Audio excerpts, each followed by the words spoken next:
Hey, Orion here. I'm a professional not safe for work artist. I draw pornographic art around the themes of body modification, corruption, expansion, etc. So first, I apologize because my voice is a bit sore, and it's the third time that I'm trying to record this video. Due to technical difficulties, I've basically messed up my recordings before. So I sorry if I cough, and I sorry you might hear me drink sometime, as I have a delicious little hot milk with rum to help grease my vocal machinery. So today I wanted to talk about why I started to do not safe for work content, and I think it's an interesting little story because if I shortly not safe for work content and me trying to do stories and developing my little online business of Orion art helped me put some obsession under control. So everything started a few years ago. It was right at the end of my studies. I was studying video game development and graphic design. And at this time, my relationship with not safe for work content online, so mostly pornographic stuff, wasn't very positive or constructive. I was used to go on a circle of websites and pages, and I would search always for the same things. To the point where, I mean, this was a very bad habit. To the point where I would basically, in the middle of an activity, in the middle of working, I would automatically go open a new tab on my navigator and start searching for my favorite lewd content. It was pretty detrimental for my concentration, my motivation, and I was constantly mentally sort of bombarded with naughty idea and thoughts because I was in a creative field, and all that exposure to pornographic stuff mixed with me developing my creative skills made like a very a weird combination, and it was pretty obsessing and possessing even.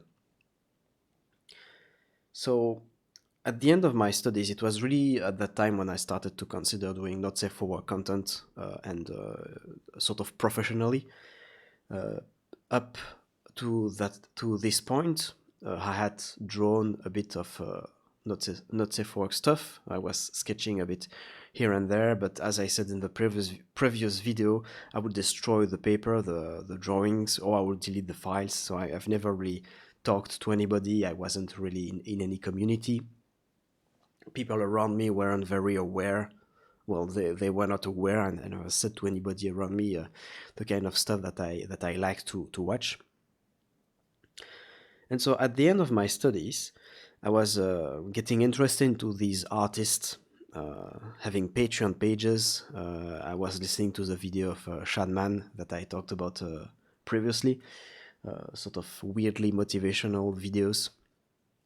And so I started to consider, hey, I can draw, I could make this, but I never really put myself to the task. But then what happened is that I finished my studies successfully, hopefully, and then I had to move in another city to pursue some professional opportunity. And I think that because I changed city, because I went to another place, well, the change of environment and me it was sort of a reset, like, okay, now I'm going to change a bunch of habits. I'm going to do things differently. And so I decided to start Orion Art and to put more to put more effort into the idea and to actually transform these ideas that I had into my head into concrete project. And something interesting started to happen because there's a big difference between the idea of something, let's say a story, a movie, a game, or whatever, and the actual act of making it real.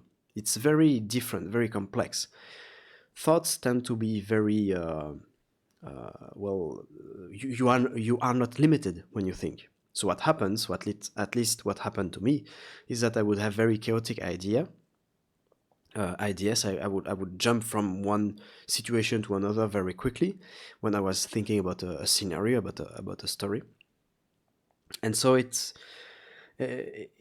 was pretty chaotic. It felt good, but it was a bit like daydreaming, you know.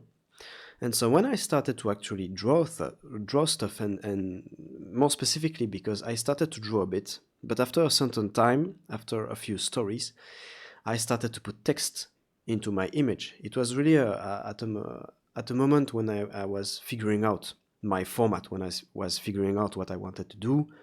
I was also figuring out all the technical details, how to deal with the Patreon, how to sell on Gumroad, how to package my little stories, um, how to release them on what websites, etc., etc., how to get known, how to communicate with people, and so on. And of course, how to make the stories themselves, how to write, how to draw things. I started to notice a lot of limitation in my drawing skills. I make basic stuff like a perspective being a bit wonky, my faces, which have always been a bit of a problem. I understood, you know, that it was very hard to do sexy faces. It was very hard to do very appealing, kind of to draw appealing, sexy stuff. I had a lot a more mechanical oriented mindset, so my drawings were a lot stiffer, a lot more bulky and squarish. And you know, doing hands, doing feet, doing good designs, and how to show what kind of camera angle. I mean, basic like the basic technical difficulties of doing visual storytelling. And so, as I was thinking all of these problems and trying to figure out all of these problems, something interesting happened. Is that my obsessions, like all these thoughts that I talked about, that I was having, which were really like a strange clog, like it was clogging my thoughts. Like I had difficulty to concentrate, to be motivated to do things. It had negative impact on my personal life. But progressively, it sort of twisted and transformed into something positive because I was doing stories. Now we can criticize the the relative quality of these stories, which of course were very amateurish, and I still consider myself to be very amateur in a lot of aspects, and I try to constantly improve the quality of what I'm doing. But the dynamic started to be very different. I wasn't that interested into going to websites, for example. I mean, I was still checking stuff out, but it became a lot more professional, a lot more like, oh, what are people doing? How are they doing those kind of things? You know, what other kind of stories exist if I can have some ideas here and there and see what's going on, instead of just being some sort of mindless consumption. And the thoughts too became a lot less invasive, and I was compensating. Instead of having these crazy thoughts that would be running loose in my head and clogging things, no, I was thinking in terms of storytelling. I was thinking about realistically what I can draw, how I can put those thoughts into a concrete product. And so I developed a certain work ethics, a certain discipline. I learned about drawing. Of course, I was practicing drawing a lot more because doing not safe for work, it's like having a different fuel in the machine. When I do regular drawing, I have certain motivations and, you know, working on cool project and all that kind of stuff. And when I switch to not safe for work art, which I do most of the time in the evening, well, it's like a different kind of thing, kind of dynamic, a different kind of motivation. It has similarities, of course, and ultimately it's drawing, but the motivation, the drive is different. So what happened is that I started to draw a lot more and improve my drawing skills altogether. So in a weird way, And even in a way that I would have thought in the past, it's kind of counterintuitive when I think about it, because one might think that you've got obsessions with pornographic content. You've got all these weird fetishes, and you think about, well, I think about, I don't know, women being infested by weird creatures and in a sexual manner. I mean, it's very weird, and it's as I said in the previous video, I asked another artist if he was motivated to illustrate a small story that I was writing. More on that in a future video, by the way. And the guy told me, you know, I really like what you're doing. I mean, he signaled to me that he respected my work and all. But it was, to him, it was more like body horror, that body sexuality. So, and it's very weird because in a scale of obscenity and lewdness, I don't consider him to be less extreme than me. It's just that we are on different sort of different kind. We draw different kind of stuff, but he draw pretty raw stuff too. It's pretty extreme, but it's, I suppose it's a bit more vanilla in the sense that he draws purely humanoid creatures. I'm talking about Box of Wand, for those who want to know. While I draw a lot more crazy kind of creatures.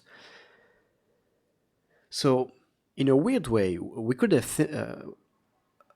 I was expecting before that drawing that kind of stuff would have developed in me the obsession, that it would have made things worse.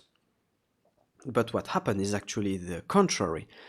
Instead of making things worse, instead of developing, you know, the obsession and making it even more parasitical and annoying, what happened is that I actually cleared my mind, and I built a more healthy relationship and productive relationship to this thing. I was creating like a small business. I was, you know, learning how to make content. I was developing some marketing skills and all that, and plus a bunch of other skills related to online selling and that kind of stuff.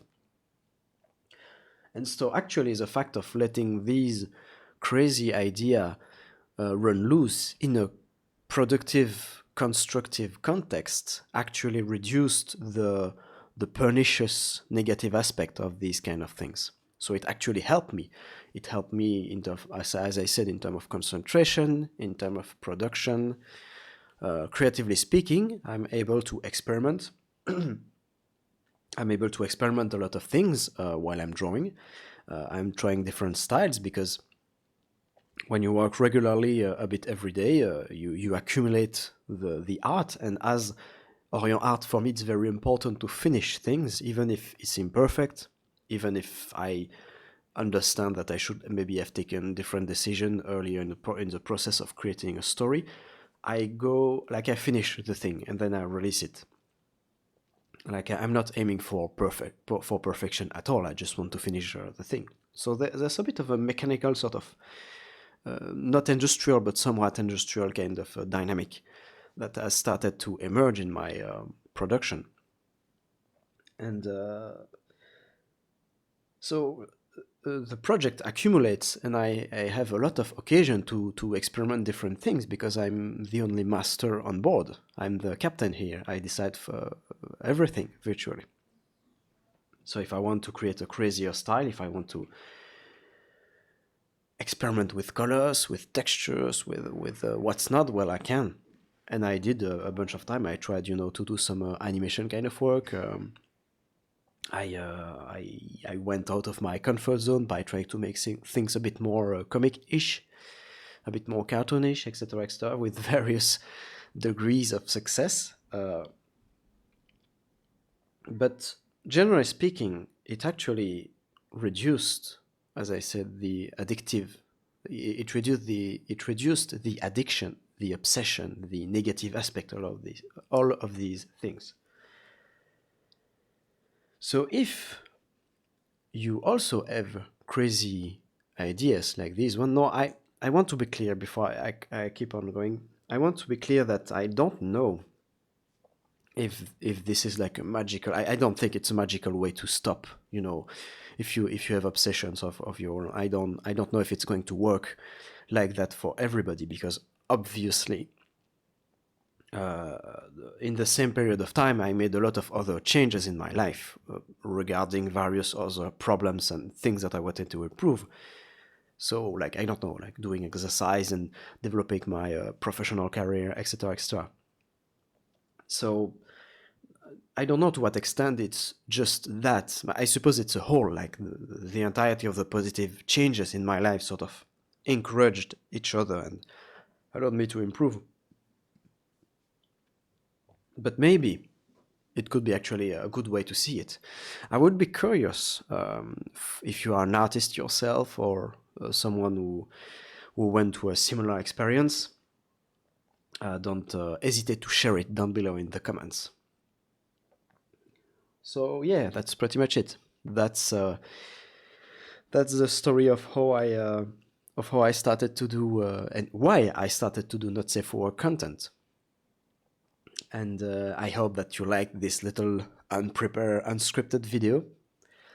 And see you next time for future topics. I think I'm going to start to talk about technical ways to start your Patreon and that kind. I mean, my experience and the thought process behind my Patreon and all that. I think it might interest some people to know how to make a few bucks online with a strange art like the one I'm doing. Anyway, thanks for listening to me. I hope that you enjoyed this video. Don't forget to like, subscribe, click on the bell for notifications, and if you have the guts for it, you can go down below and check the links. I'm going to link my Twitter, in which you will find other links. Warning, very not safe for content, very much for adults. It's very explicit. You've been warned. If you are a minor, don't go there. In fact, if you are a minor, you shouldn't have access to this video because of the YouTube thing, which I hope will not nuke my channel too quickly. So, yeah, that's pretty much it. Bye-bye.